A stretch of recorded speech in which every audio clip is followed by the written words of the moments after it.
Episode 15। 2 घंटे बाद बारिश का जोर टूट गया, लेकिन रिमझिम जारी थी। आसमान पर बदस्तूर तारीक बादल थे और उनके टलने के कोई आसार नजर नहीं आते थे। मेरा ख्याल है हमें आगे चलना चाहिए, हसन अली बोला। खुदा के लिए तुम देख नहीं रहे, जा बजा नदी नाले जारी हो गए हैं, सड़क पर बेइंतहा फिसलन होगी। मैं कम रफ्तार से जीप चलाऊंगा, यहाँ रुके रहना तो सर्दी से जम जाएंगे। वाकई ज़रा सी देर में जीप के अंदर का माहौल यकबस्ता हो गया था। बाहर की सर्दी का अंदाज़ा लगाया जा सकता था। जीप चलने की सूरत में कम से कम हीटर ऑन हो जाता तो सर्दी का इतना एहसास न रहता। ईंधन की हमें फिक्र ना थी।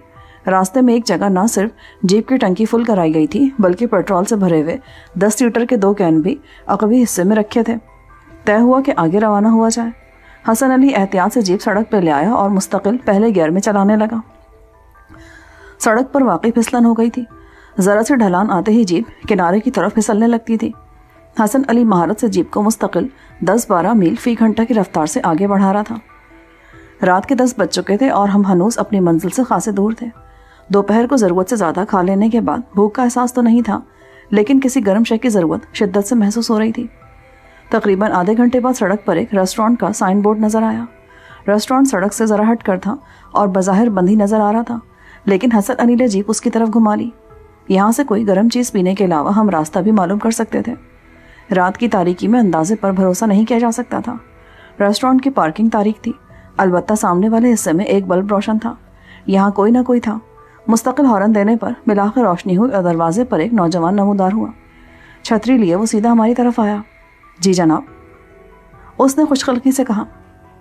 यार 2 काम है, एक तो कोई पीने वाली चीज़ चाहिए, चाय या कॉफ़ी, बल्कि इस वक्त तो जोशांदा भी चलेगा।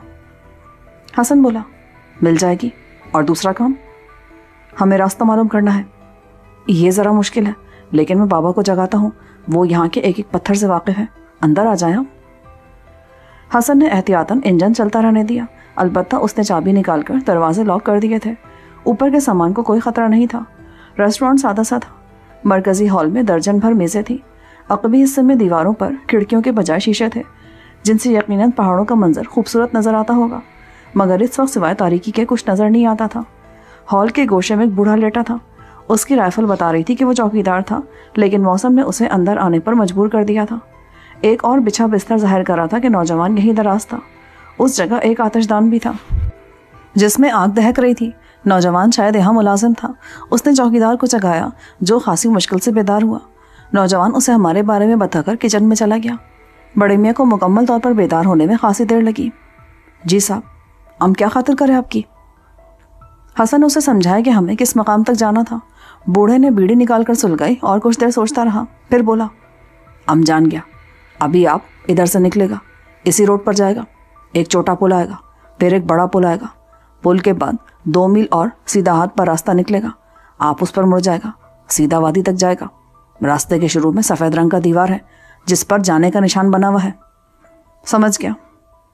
हसन ने सर हिलाया। महापारा आतिशदान के पास हाथ ताप रही थी। अचानक मेरी तवज्जो एक कोने में रखी 2 टूटी कुर्सियों पर पड़ी। कुर्सियाँ रेस्टोरेंट ही की थीं। उनकी हालत से लग रहा था कि ये आज ही टूटी हैं। मैं उनके पास ही मेज़ पर जा बैठा। आतिशदान के पास अंदर की फ़िज़ा में फरहत बख्श हरारत थी। कुछ देर बाद नौजवान भाप उड़ाती चाय ले आया। हसन की फरमाइश पर उसने 1 कप कॉफ़ी भी बना दी थी। उसने बिस्किट और निम्को पेश की थी, लेकिन महापारा ने उसे मुस्तरद कर दिया। आते हुए उस कस्म की ढेर सारी चीज़ें भी ख़रीद लाई थी। उनमें कई तरह के बिस्किट, चिप्स, निम्को, चॉकलेट और पैक सैंडविचेस थे, जो नौजवान ने हमें गर्म करके ला दिए। उनसे मेरी अच्छी खासी तसल्ली हो गई। रही सही कसर गर्म चाय के 2 कपों ने पूरी कर दी। अब मैं इतनी तवानाई महसूस कर रहा था कि सारी रात सफ़र कर सकता था। महापारा और हसन अपनी बातें कर रहे थे। नौजवान मेरे पास आन बैठा। आप कहाँ जा रहे हैं? मैंने उसे अपनी मंजिल के बारे में बताया तो वो चौंका।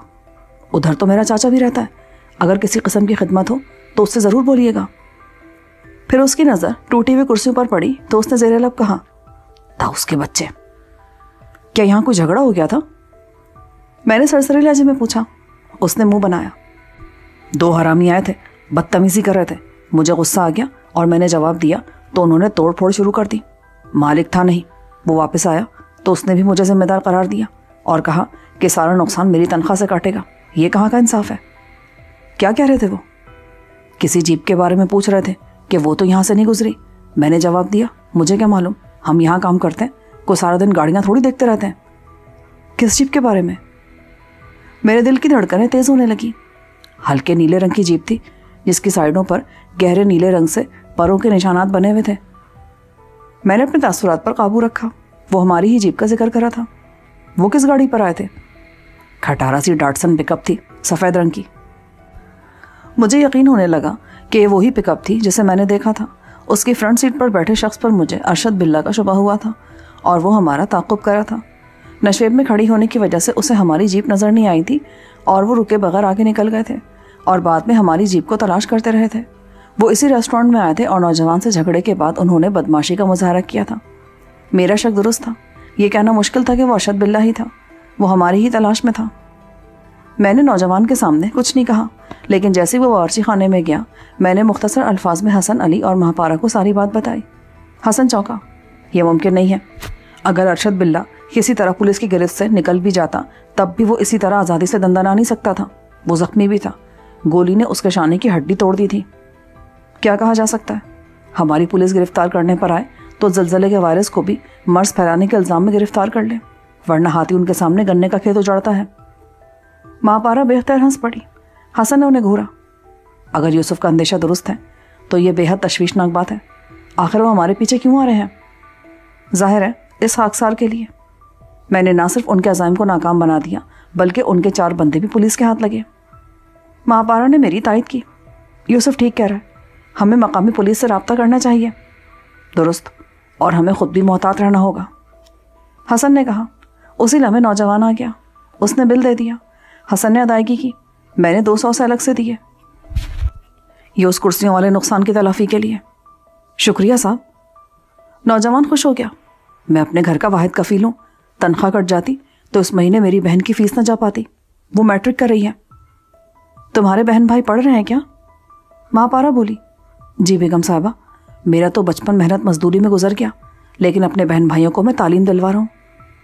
ہم باہر آئے تو نوجوان بھی ہمارے ساتھ تھا. اس نے پہلی بار غور سے ہماری جیپ کی طرف دیکھا اور ایک لمحے کو اس کی نظریں جیسے جم گئی. پھر اس نے ہماری طرف دیکھ کر کہا, خدا آپ کو ہر آفت اور ہر دشمن سے محفوظ رکھے. شکریہ دوست, میں نے کہا اور ہم جیپ میں سوار ہو گئے. جب تک جیپ سڑک تک نہیں پہنچ گئی نوجوان وہیں کھڑا رہا. اس نے واضح طور پر پہچان لیا تھا کہ ان بدماشوں کی مطلوبہ جیپ یہی تھی جس میں ہم سوار تھے. ہلکی سی بارش اب بھی جاری تھی. بجلی کی گرج چمک میں کمی آ گئی تھی, لیکن بادلوں کے تیور میں کوئی فرق نہیں پڑا تھا.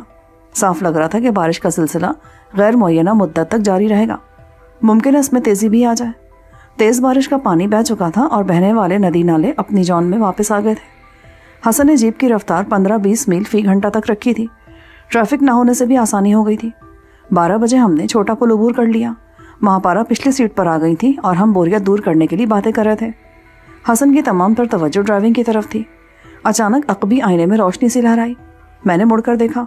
آسمان صاف تھا. بجلی نہیں چمکی تھی. پھر یہ روشنی سے کیوں لہرائی تھی؟ میرا خیال ہے ہمارے پیچھے کوئی گاڑی آ رہی ہے. میں نے حسن سے کہا تو اس نے چونک کر عقب میں دیکھا اور تھوڑی دیر بعد بولا, یو آر رائٹ, یہ کوئی چھوٹی گاڑی ہے. ممکن ہے کوئی اور ہو. مہاپارا بولی. ہو سکتا ہے, لیکن ہمیں محتاط رہنا چاہیے. اس وقت جیپ بڑے پل کو کراس کر چکی تھی. نسبتاً بہتر سڑک آنے کے بعد حسن علی نے جیپ کی رفتار میں اضافہ کر دیا تھا. اب وہ 30-35 کی رفتار سے جیپ چلا رہا تھا. اگرچہ رات اور موسم کو دیکھتے ہوئے یہ رفتار بھی زیادہ تھی, لیکن اگر خطرہ پیچھا کر رہا تھا تو جان بچا کر بھاگنا درست ہی تھا. چند منٹ بعد ہی مطلوبہ سڑک آ گئی جو ہماری منزل مقصود تک جاتی تھی. یہ نسبتاً تنگ اور پیچدار راستہ تھا جس میں جا بجا موڑ تھے. یہاں رفتار کم کرنا پڑی. عقب میں اب لہرانے والی روشنی نظر نہیں آ رہی تھی. وہ لوگ شاید پیچھے رہ گئے تھے یا پھر یہ کوئی دوسری گاڑی تھی. ریسٹورینٹ کے چوکیدار کے بیان کے مطابق یہ سڑک تقریباً 4-5 میل لمبی تھی. گویا ابھی آدھے گھنٹے کی مسافت اور تھی. وادی میں داخل ہوتے میں نے سکون کا سانس لیا. منزل آ گئی تھی. اب کچھ دیر بعد میں گرم بستر میں گہری نیند سو رہا ہوں گا. میں نے سوچا. 2 مرتبہ غلط بنگلوں کے سامنے جا کر بالآخر ہم نے صحیح بنگلہ تلاش کر لیا تھا. تاریکی میں اس کے تاریک در و دیوار کسی بھوت بنگلے کا منظر پیش کر رہے تھے. ہماری معلومات کے مطابق چوکیدار سوار خان یہی رہتا تھا, لیکن مسلسل ہارن کے جواب میں جب وہ نمودار نہ ہوا تو مجبوراً ہمیں نیچے اترنا پڑا. نیچے اترتے میں لرز اٹھا. باہر غضب کی سردی تھی. غالباً چوکیدار اندر کہیں کھڑکیاں دروازے بند کیے خواب خرگوش کے مزے لے رہا تھا. یہ چوکیدار کہاں مر گیا؟ حسن نے فولادی گیٹ کی سلاخوں سے جھانکتے ہوئے کہا۔ خوش قسمتی سے اندر صرف کنڈا لگا تھا۔ وہ کھولا اور جیپ اندر پورچ میں لے گئے۔ گیراج میں البتہ تالا لگا تھا، مرکزی دروازے بھی بند تھے۔ حسن پیچھے چکر لگا کر آیا۔ چوکیدار کا کوارٹر بھی بند پڑا تھا، وہ نہ جانے کہاں چلا گیا تھا۔ مجبوراً ایک شیشہ توڑ کر کھڑکی کو کھولا گیا اور ہم اس راستے سے اندر داخل ہوئے۔ حسن اور میں نے سامان بھی اسی راستے سے اندر پہنچایا تھا۔ جیپ کی چھت پر لدے سوٹ کیس صبح کے لیے چھوڑ دیے گئے تھے۔ بنگلے کا مین سوئچ عقبی حصے میں تھا، اس کو آن کرتے ہی کئی روشنیاں جل اٹھی تھیں۔ وہ کمرہ بھی منور ہو گیا جس میں ہم کھڑے تھے۔ 2 منزلہ بنگلہ زیادہ بڑا نہیں تھا، 4 کمرے نیچے اور 2 اوپر تھے۔ کچن اور اسٹور روم نیچے ہی تھے۔ بنگلے کی صفائی ستھرائی ظاہر کر رہی تھی کہ اسے حال ہی میں صاف کیا گیا تھا۔ میں نے فون چیک کیا، وہ ڈیڈ پڑا تھا۔ اس موسم میں یہ کوئی غیر متوقع بات نہیں تھی۔ ماپارا اوپر والے حصے کا معائنہ کرنے چلی گئی۔ حسن نے چابیوں کا ایک گچھا تلاش کر لیا اور اب اسے گیراج میں لگے تالے پر آزمانے لگا۔ میں نچلے بیڈ روم میں آتش دان سلگا رہا تھا۔ نیچے ڈرائنگ روم کے علاوہ ڈائننگ روم، ایک اسٹڈی روم اور ایک بیڈ روم تھا۔ فیصلہ ہوا تھا کہ آج رات سب اس بیڈ روم میں سوئیں گے۔ ڈبل بیڈ تھا، اسے ماپارا کے حوالے کر دیا گیا تھا۔ میں اور حسن نیچے دبیس قالین پر کمبلوں میں لیٹ کر سو جاتے۔ اچانک مجھے احساس ہوا کہ ماپارا کو اوپر گئے خاصی دیر ہو گئی تھی۔ نہ تو وہ واپس آئیں اور نہ ہی اوپر سے کوئی آواز آ رہی تھی۔ میں آتش دان میں رکھی لکڑی کو آگ دکھا چکا تھا، لہٰذا میں اوپر کی طرف روانہ ہوا۔ اوپر جانے والی سیڑھیاں ڈائننگ روم سے گزر کر ایک گیلری میں کھلی تھی، جس کے دائیں بائیں دونوں بیڈ روم تھے۔ گیلری کی روشنی بند تھی۔ مجھے خطرے کا احساس ہونے لگا۔ یہ گیلری کچھ دیر پہلے روشن تھی جب میں ماپارا کو یہاں چھوڑ کر گیا تھا۔ میں نے ایک بیڈ روم میں جھانکا، وہاں روشنی تھی لیکن وہ خالی پڑا تھا۔ دوسرا بیڈ روم بھی خالی تھا۔ میں نے حیرت سے سوچا کہ ماپارا کہاں گئی۔ باتھ روم بھی خالی تھا۔ مجھے پہلے بیڈ روم کے باتھ روم کا خیال آیا۔ میں اس میں داخل ہوا۔ باتھ روم کھولا ہی تھا کہ وہاں فرش پر ماپارا کو بے سود پڑے دیکھ کر میں دنگ رہ گیا۔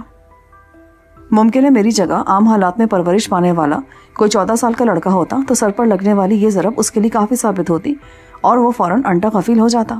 لیکن گزشتہ 2 سال میں حسن علی نے جس طریقے سے میری تربیت کی تھی، اس نے مجھے اور میرے سر دونوں کو خاصا سخت جان بنا دیا تھا۔ اس لیے ضرب لگنے کے باوجود میں فوری طور پر بے ہوش نہیں ہوا۔ ہاں، فرش پر ضرور گر گیا اور خود کو یوں بے حس و حرکت بنایا جیسے دنیا و مافیا سے بے خبر ہو گیا ہوں۔ اندر سے میں نے ذہن پر طاری ہونے والی بے حسی سے لڑ رہا تھا۔ یہ بھی کیا؟ میں نے کسی کی آہستہ لیکن کرخت آواز سنی۔ ایسا لگا جیسے یہ آواز پہلے بھی کہیں سن چکا تھا۔ پہلے زنانی کو لے جانا ہے۔ زنانی کی اولاد، پہلے اس کی فکر کر جو نیچے گیا ہے۔ کرخت آواز والے نے دوسرے کو ڈانٹا۔ وہ تم سب کا باپ ہے، ادھر پٹھو اور سدھی ہیں۔ دوسرے نے غالباً کام ٹالنے کی کوشش کی۔ اس پر کرخت آواز والے نے ماپارا کو اس کی والدہ محترمہ قرار دے دیا۔ اس ماں کو چھوڑ، اسے بعد میں دیکھتے رہنا، نیچے جا۔ اچھا استاد۔ اس وقت تک میرا ذہن کسی قدر بیدار ہو گیا۔ میں نے محسوس کیا کہ اگر میں چاہوں تو اٹھ بھی سکتا ہوں، لیکن فی الوقت ایسا کرنا نادانی میں شمار ہوتا۔ میری ذرا سی حرکت سے چوکنا ہو کر استاد معظم مجھے سچ مچ بے ہوش کر دیتے۔ اس لیے میں صبر و سکون سے انتظار کرنے لگا کہ میرے اعصاب پوری طرح قابو میں آ جائیں۔ میرا چہرہ باتھ روم کے اندرونی حصے کی طرف تھا، اس لیے میں نے نچلی آنکھ کھول کر دیکھنے میں کوئی حرج نہیں سمجھا۔ ذرا سی جھری سے مجھے فرش پر سچ مچ بے ہوش پڑی ماپارا نظر آئی۔ وہ نازک سی عورت تھی، لیکن مارنے والے نے بے دردی سے ان کے سر پر ضرب لگائی تھی۔ سر پھٹ گیا تھا اور خون بہہ کر پیشانی تک آ رہا تھا۔ میرا خون کھولنے لگا۔ اتنی وسیع دنیا میں اگر کسی نے مجھ سے بے غرض محبت کی تھی تو وہ یہی ماپارا تھی۔ بے شک مجھ سے کاجل بھی محبت کرتی تھی، لیکن یہ بے غرض محبت نہیں تھی۔ اس کی محبت مانگتی اور حقمیت جتاتی تھی۔ جمشید علی بھی مجھ سے محبت کرتے تھے، لیکن ان کی محبت بھی بے غرض نہیں تھی۔ وہ کسی خاص مقصد کے تحت مجھے جمشید پیلس لائے تھے اور اب ایک خاص مقصد کے تحت میری پرورش کر رہے تھے۔ مقصد سے میں ہی لا علم تھا۔ ماپارا کا مجھ سے کوئی مفاد نہیں تھا۔ پیلس میں وہ میری وجہ سے مقیم تھی، اس لیے انہوں نے زہرا بیگم کی نفرت اور اس سے بھی بڑھ کر بے جا شک برداشت کیا تھا۔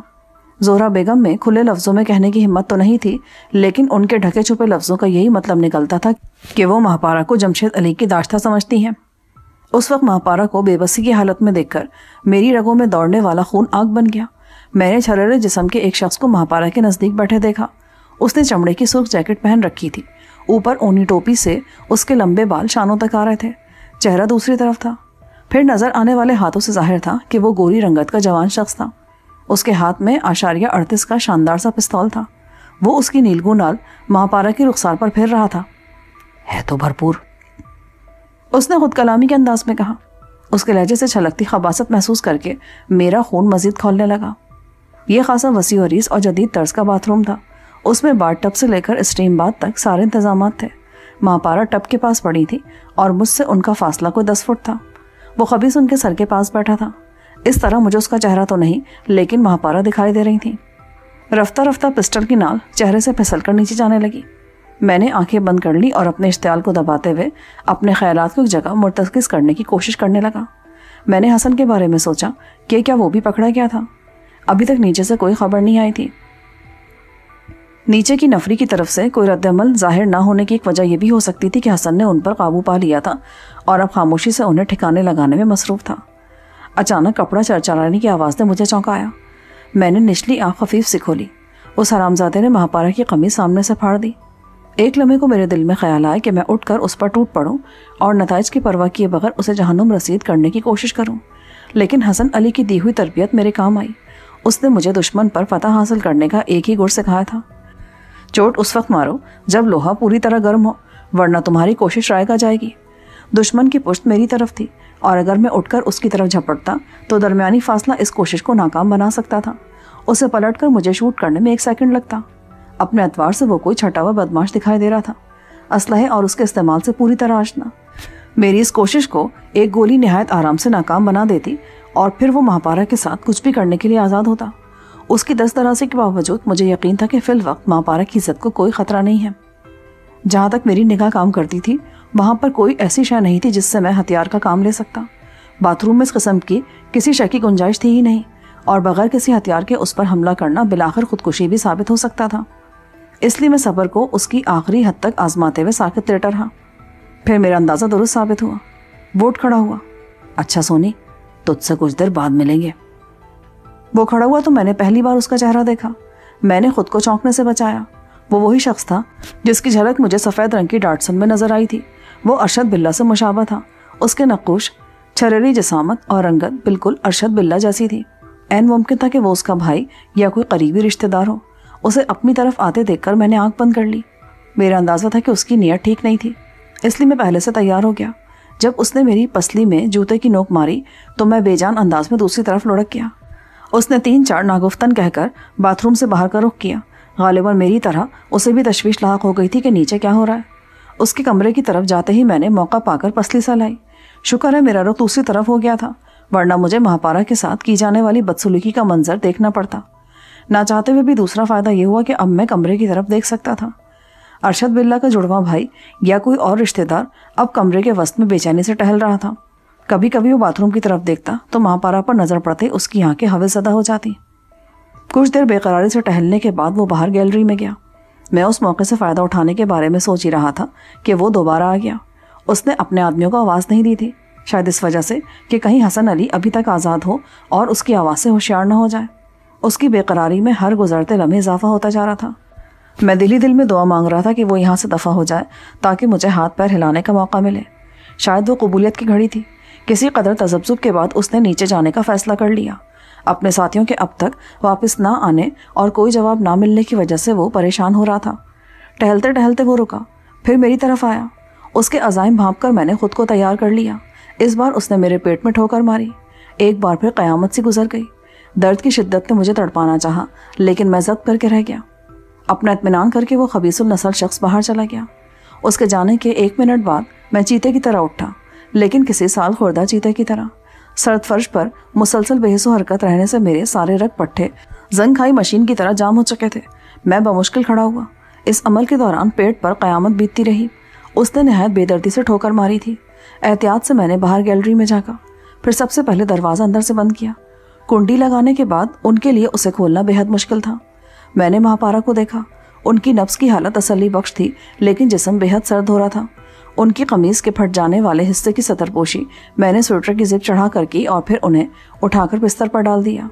उड़ाने के लिए कोई और शय ना थी, मगर बिस्तर बाथरूम के फर्श के मुकाबले में गर्म था। उस्ताद भी नीचे जाकर गायब हो गया था। मेरी ख्वाहिश थी कि हसन अली ने उन सबका किला कमा कर दिया हो, ख़ास तौर से उस उस्ताद के बच्चे का। मुझे जब उसकी महापारा के साथ दस्तदराजी याद आती तो मेरा खून खौलने लगता। कमरे में हथियार के नाम पर दस्तयाब होने वाली वाहिद शय आतिशदान की राख कुरेदने वाली सलाख थी। उस 2 फुट लंबी सलाख से काम लिया जा सकता था। बेडरूम का दरवाज़ा बंद होने के बाद बाहर जाने का एक ही रास्ता था, यानी बालकोनी। उससे कोई अंदर नहीं आ सकता था। मैंने एहतियात से जाकर नीचे झाँका। यह बंगले का कभी हिस्सा था। यहाँ मुख्तसर सा बाग था। दरअसल ये बंगले के पास से शुरू होने वाली पहाड़ी की ढलान थी, जिसका एक हिस्सा दीवार की मदद से बंगले की हुदूद में शामिल कर लिया गया था। यहाँ कोई ना था। इस बात का इम्कान था कि नीचे हसन और उस्ताद के आदमियों के दरमियान कोई मार्का हुआ भी था तो उसका मरकजी स्टेज बंगले के सामने वाला हिस्सा था। अकबी हिस्से में कुछ नहीं हो रहा था। बालकनी सतह ज़मीन से कोई 14 फुट ऊंची थी। अगर मैं उसकी निचली रेलिंग पकड़ कर लटक भी जाता तो भी मेरे पैर ज़मीन से कोई 8 फुट ऊंचे रहते। अगरचे ये खासी बुलंदी नहीं थी। हसन ने मुझे उससे भी ऊंची जगहों से छलांग लगाने की मशक़ें करवाई थी, लेकिन अव्वल तो नीचे तारीकी के बायस ज़मीन की सतह का अंदाज़ा नहीं था। ऐन मुमकिन था मैं किसी नोकदार पत्थर पर जा गिरता या फिर अभी मैं नीचे उतर ही रहा होता कि उस्ताद या उसका कोई गुर्गा इस तरफ आन निकलता और मुझे नीचे से गोली मार देता। जिस्म नीचे जाता और रूह बालकनी से ऊपर की तरफ परवास कर जाती। बहरहाल नीचे जाना था। एहतियातन मैंने बिस्तर पर रखा सफ़ेद तकिया नीचे फेंका और फिर खुद ही रेलिंग पर से लटक कर उस तकिए पर छलांग लगा दी। खिलाफ तवक्को नीचे नरम ज़मीन थी, इसलिए आवाज़ भी ना आई। मज़ीद खुशकिस्मती के बंगले के उस तरफ कोई था भी नहीं। उस्ताद और उसके गुर्गे जाने कहाँ मर गए थे। हसन अली भी उनसे आंख मचोली खेल रहा था। ज़मीन पर गिरते ही मैं साकित हो गया। चंद लम्हे सुनगुन लेता रहा। जब कोई आवाज़ ना आई तो ज़मीन पर लेटे ही लेटे बंगले के अगले हिस्से की तरफ जाने लगा। कहने को गर्मियों का मौसम था, मगर सतह समंदर से कोई 8000 फुट की बुलंदी की वजह से मौसम बेहद सर्द था। ज़मीन जैसे बर्फ़ की बनी हुई थी और उस पर लेट कर रेंगना खासा मुश्किल काम था। दीवार से सर निकालकर मैंने दाएं पहलू की तरफ झांका। अगले हिस्से में पोर्च था और उससे आगे गैराज। उसके साथ एक पतली सी गली थी जो अकबी और अगले बाग को मिलाती थी। उस तरफ किचन और डाइनिंग रूम भी था। मैंने आगे की तरफ रेंगने का इरादा किया था कि अचानक डाइनिंग रूम की खिड़की तले लगी गुलाब की झाड़ियों से कोई शय लुढ़क कर मेरे सामने आ गई। मैं हड़बड़ाकर पीछे हटा। वो शय मुसलसल हिल रही थी और नाक के बल कुछ आवाज़ें भी खारिज कर रही थी। तारीकी के बावजूद मुझे एहसास हो गया कि वो हसन अली नहीं था। अगर हसन अली नहीं था तो फिर कौन था? उस्ताद या उसका कोई गुर्गा जिसे हसन ने बांध कर इधर डाल दिया था। गालिबन बेहोश भी किया था और अब वो होश में आ गया था। मैंने बिला इरादा हाथ घुमाया और वो दोबारा बेहोश हो गया। वार उसकी कनपट्टी पर लगा था। उसे दोबारा झाड़ियों के सुपुर्द करके मैंने आगे की तरफ रेंगना शुरू किया ही था कि बंगले के अगले हिस्से से किसी ने दिलखराश आवाज़ में अपनी वालदा को याद किया। हाय माँ जी। आवाज़ हसन अली की नहीं थी, इसलिए मुझे इत्मीनान हुआ कि मारे जाने वाला उस्ताद या उसका कोई साथी ही था। और जाहिर है वो हसन का ही निशाना बना होगा, यानी वो बखैरियत था। गैराज के अकबी हिस्से में पहुंचकर गली में घुसते ही मैं खड़ा हो गया। मैं दीवार से चिपक कर खड़ा था। इस बार बैल की आखिरी हिचकी से मिलती जुलती आवाज़ आई। ये आवाज़ भी हसन की नहीं थी, यानी कोई और निशाना बन गया था। फिर मुझे ऐसा लगा जैसे कोई इस तरफ आ रहा है। कदमों की हल्की सी चाप थी जिसे कान लगाकर ही सुना जा सकता था। आतिशदान के सलाख में साथ ही लेता आया था, इसलिए आने वाले का इस्तकबाल करने के लिए पूरी तरह तैयार था। बस ये फिक्र थी कि कहीं हसन अली ही ना मारा जाए। चाप बता रही थी कि आने वाला इधर ही आ रहा है और उसकी बदकिस्मती कि वो मेरी तरफ पुश्त करके गली में घुसा था। गर्म टोपी के नीचे से लटकते लंबे बालों की वजह से मुझे शनाख्त करने में भी कोई परेशानी ना हुई, इसलिए बिला तकल्लुफ़ सलाख उसकी गुद्दी पे दे मारी। उसने चीख मारी और नीचे गिर गया। जल्दी में मुझसे सही निशाना नहीं लिया गया था। वो तड़प कर पलटा। उसके हाथ में दबे कोलेट पिस्टल का रुख मेरी तरफ था। कोई लम्हा जाता कि वो गोली मारकर मेरी 14 साल ज़िंदगी का खात्मा करता, लेकिन खुदा ने मुझे मज़ीद ज़िंदगी दी थी। तारीकी में एक लात आई और उसके हाथ से पिस्टल उड़ा दिया। उसने पलट कर गाली दी। ठोकर ने उसकी कलाई को भी तोड़ दिया था। दूसरी ठोकर ने उसकी जुबान बंद कर दी जो मुंह में पड़ी थी। बरखुरदार, मुझे तुमसे इस अनाड़ीपन की तवक्को नहीं थी। अंधेरे में हसन की आवाज़ आई। वो क्योंकि पहली बार बोला था, इसलिए मैंने अंदाज़ा लगाया कि वो बाकी सब पर भी काबू पा चुका है। बस वो उजरत में ज़रा गलत हाथ पड़ गया। इस हरामजादे ने महापारा के साथ बदतमीज़ी की थी। मुझे इस पर गुस्सा आ रहा था, इसलिए तुमने अहमकाना अंदाज में वार करके से मौका दिया कि तुम्हारी खोपड़ी में सुराख कर दे। मुझे यकीन था कि आप जैसे उस्ताद के होते हुए मेरा कुछ नहीं बिगड़ेगा। हसन ने झुककर उस्ताद का माना किया। बेहोश हो गया मरदूद। इसके 3 साथी और हैं, उधर लॉन में पड़े हैं। आपने अकेले काबू कर लिए? मैंने पुरसताइश लहजे में कहा, फिर चौंका। उस्ताद मोहतरम, एक पट्टा उधर भी है। नहीं, मुझे नहीं मालूम, कहीं बंगले का चौकीदार ना हो। हसन उस तरफ लपका। उसका ख्याल दुरुस्त निकला। ये चौकीदार ही था जिसे बेहोश करके और बांध के उधर डाल दिया गया था। वो अभी तक बेहोश था। हसन ने उसकी तस्वीर देखी थी और उसे पहचानता था। उसने चौकीदार की मशकें खोली और उसे कंधे पर लादकर बंगले के लिविंग रूम में ले आया। इसी दौरान मैंने अपनी बेवकूफ़ी और आने वाले कड़े वक्त का सोचकर पछताना शुरू कर दिया था। मैंने महापारा को जिस बेडरूम में छोड़ा था उसका दरवाज़ा अंदर से बंद था और मैं बालकनी के रास्ते नीचे उतर आया था और अब बालकनी के ही रास्ते अंदर जाना पड़ता। हसन इस बात पर हफ्तों मेरी जान अजाम में रख सकता था। मैंने उससे कहा, आप इन सबको देखें, मैं महापारा को देखता हूँ। मैंने बाहर का रुख किया। उसके लिए बाहर कहाँ जा रहे हो? महापारा तो ऊपर है ना। वो दरअसल मैंने बेडरूम का दरवाज़ा अंदर से बंद कर दिया था और बालकनी से बाहर आया था, इसलिए जाना भी उसी तरफ से पड़ेगा। इससे पहले कि वो कोई नोकीला जुमला कसता, मैं बाहर निकल आया। चौकीदार ने एक दरख्त तले काम करने वाले औजार रखे थे, उनके साथ रस्सी भी थी।